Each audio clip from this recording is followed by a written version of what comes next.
Je passe par des choses que vous connaissez, mais dans ces moments, je me rappelle toujours de cette... je crois que c'était François Jacob qui avait raconté dans un de ses livres sur la sociologie de la science. Je crois que c'était lui, je ne suis pas tout à fait sûr, mais je crois que c'était François Jacob qui racontait l'histoire de Szilard. Je ne sais pas si vous connaissez Szilard, c'était ce physicien du nucléaire, que déjà en âge assez avancé était arrivé à son laboratoire.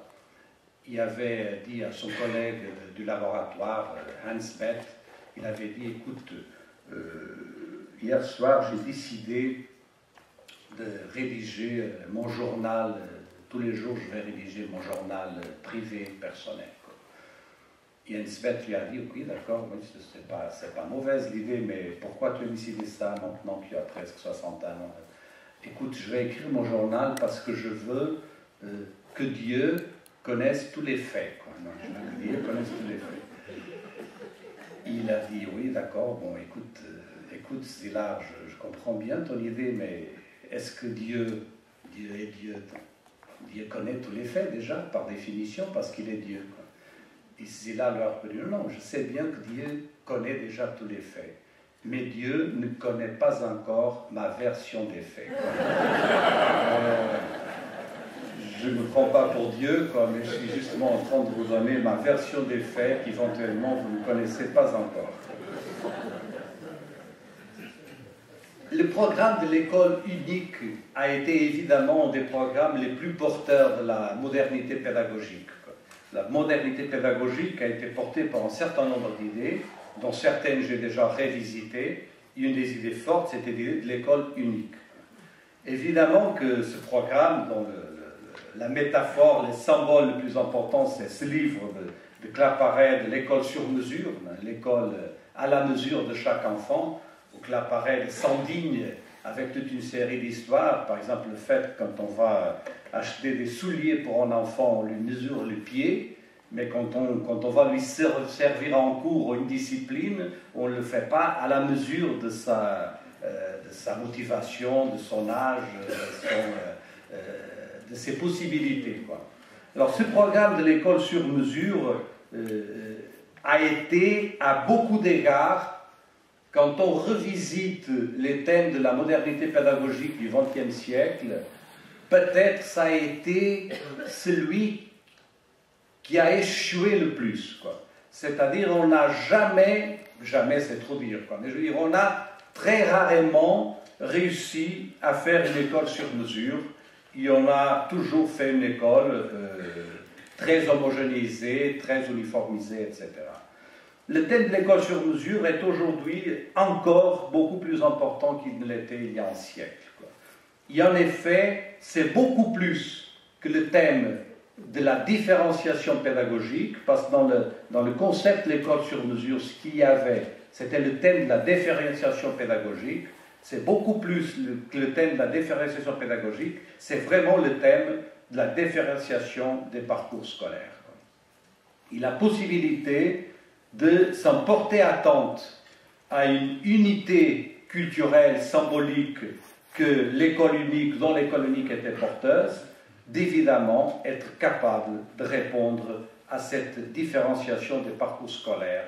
Il y a tout le débat sur le choix, sur les choix, sur les possibilités d'avoir différentes voies au niveau des parcours scolaires. C'est un thème très difficile, mais absolument central dans les débats éducatifs contemporains. C'est-à-dire qu'on ne peut pas imaginer une école qui a augmenté sa dimension, qui a eu cette expansion remarquable qu'elle a eue pendant les dernières décennies, et puis imaginer qu'on peut qu'on peut avoir le même parcours pour tous les élèves, pour tous les étudiants, etc.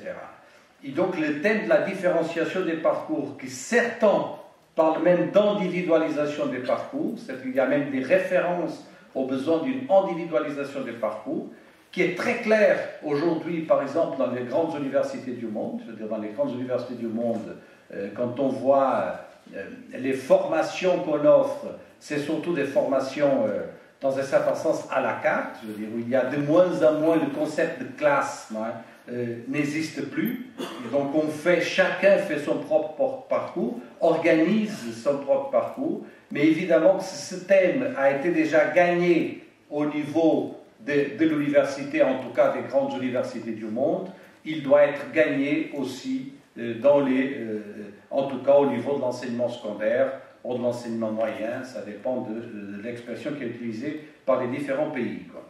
Alors ce débat est aujourd'hui un débat qui est au centre des questions éducatives contemporaines, et on voit très bien se dessiner des tendances qui sont cohérentes avec le renforcement de l'autonomie de l'école dans le sens de pouvoir offrir des programmes différents. Et c'est pour ça que je donne comme titre à ce troisième point, de l'école unique aux écoles différentes. Alors le thème de l'autonomie de l'école, qui est un thème ancien déjà dans nos débats, et un thème qui a plus d'une vingtaine d'années en termes de réflexion éducative, peut-être même plus, mais en tout cas en termes de réflexion sociologique, etc., c'est un thème qui est déjà un thème relativement ancien dans les débats sur l'école et sur l'éducation, est un thème qui, à mon avis, doit être intrinsèquement lié au thème de l'organisation du travail scolaire. Et en organisation du travail scolaire, je situe ici le problème de la différenciation des parcours scolaires. Parce que le problème qu'il y a eu dans les débats, à mon avis, sur l'autonomie de l'école, c'est qu'elle a donné lieu à des projets éducatifs d'école, c'est le cas, c'est le nom que certains ont donné, d'autres ont donné d'autres noms, c'est pas important le nom qu'on donne à cet instrument qui consacre l'autonomie de l'école, mais beaucoup de ces projets éducatifs ont été construits, j'essaie de jouer avec les mots, autour du travail scolaire, mais non pas à l'intérieur du travail scolaire.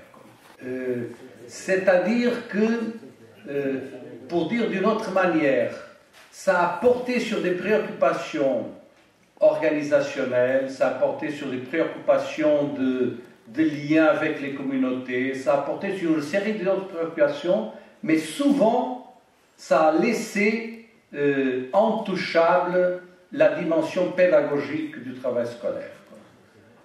Alors, ça, c'était par exemple dans l'évaluation que j'ai faite il y a 3-4 ans, à la demande du ministère de l'Éducation brésilien. J'avais été évaluer une série d'expériences scolaires dans lesquelles le gouvernement brésilien avait beaucoup investi et qui étaient considérées des expériences scolaires de grande innovation et qui pouvaient être, c'était l'idée à l'époque du gouvernement brésilien, qui pouvaient être répliquées comme expérience dans l'ensemble du système. J'avais été très très étonné parce que c'était des écoles, moi je ne veux pas dire le nom, je ne sais pas si ça existe en français, je ne sais pas s'il est très péjoratif, mais enfin, je le sors, quoi. C'était des écoles très frénétiques, quoi. Où il y avait des projets de tout, je reviendrai sur ce thème, mais où le travail pédagogique était d'une pauvreté absolument incroyable. Alors on faisait tout, quoi. Des chansons, de la musique, des liens, des trucs, etc. Et des choses très bien faites, quoi. Je veux dire, c'était des choses à beaucoup d'égards très émouvantes, mais le noyau pédagogique était comme à la fin du 19e siècle. Rien n'avait changé. Il n'y avait pas un investissement sur les dimensions pédagogiques et tout s'était créé autour d'autres choses qui sont aussi importantes, mais qui évidemment ne remplacent pas ce besoin de revaloriser et de faire une innovation dans le noyau central de notre travail. Alors c'est pour ça que je lis la question de l'autonomie en renouveau de la pédagogie. Et moi, je n'ai pas le temps d'aller sur cette réflexion, qui soit à l'auteur de ce que j'appelle les nouveaux espaces-temps de la vie sociale et de la vie éducative, et notamment qu'il soit capable de transformer l'information en connaissance et la communication en apprentissage. C'est-à-dire, je signale c'est cette espèce de besoin, non pas de retourner à une pédagogie à l'intérieur de la salle de classe, à une pédagogie traditionnelle, ou aux métaphores de l'école minime, de back to basics, de retourner.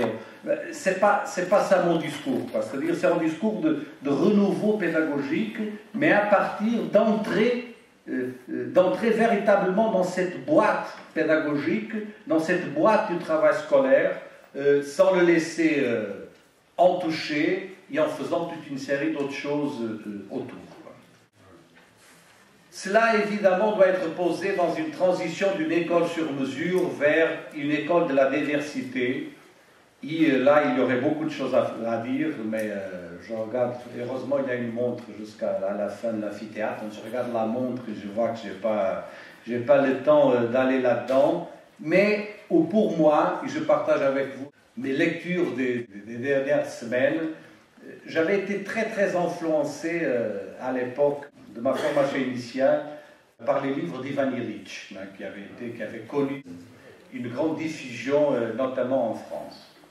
Je les relis maintenant, 30 ans plus tard, et je lis une chose totalement différente de ce que j'avais lu il y a 30 ans. C'est absolument incroyable comment, en différents moments de notre vie, on lit des choses différentes dans les mêmes livres.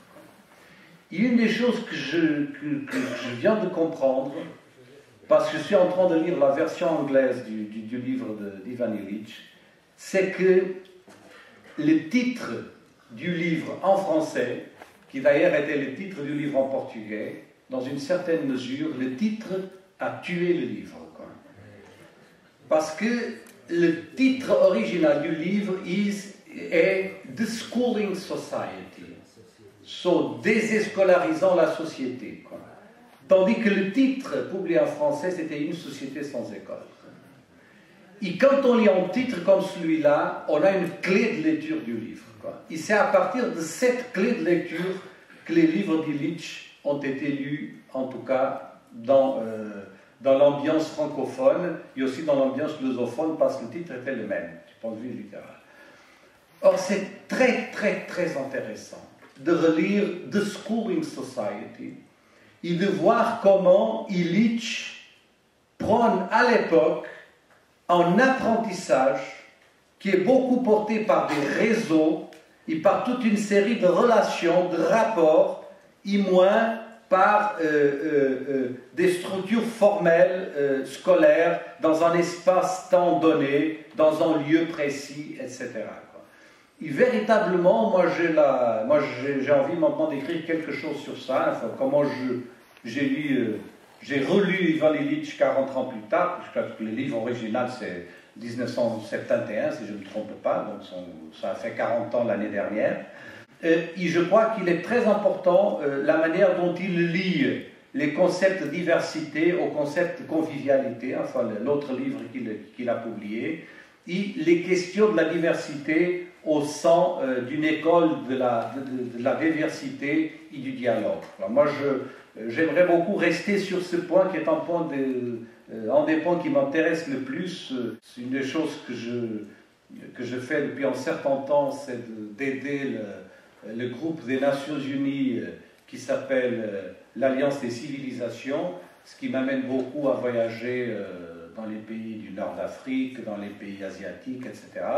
Et véritablement, c'est un thème qui m'intéresse beaucoup du point de vue de l'école, mais enfin, pour l'instant, je reste sur ce troisième point, l'idée du besoin de renforcer les processus de diversification et de convivialité au sein d'un renouveau pédagogique, et non pas dans une espèce d'école folklorique qui a à beaucoup d'égards empêché un véritable renouvellement de l'école et de la pédagogie.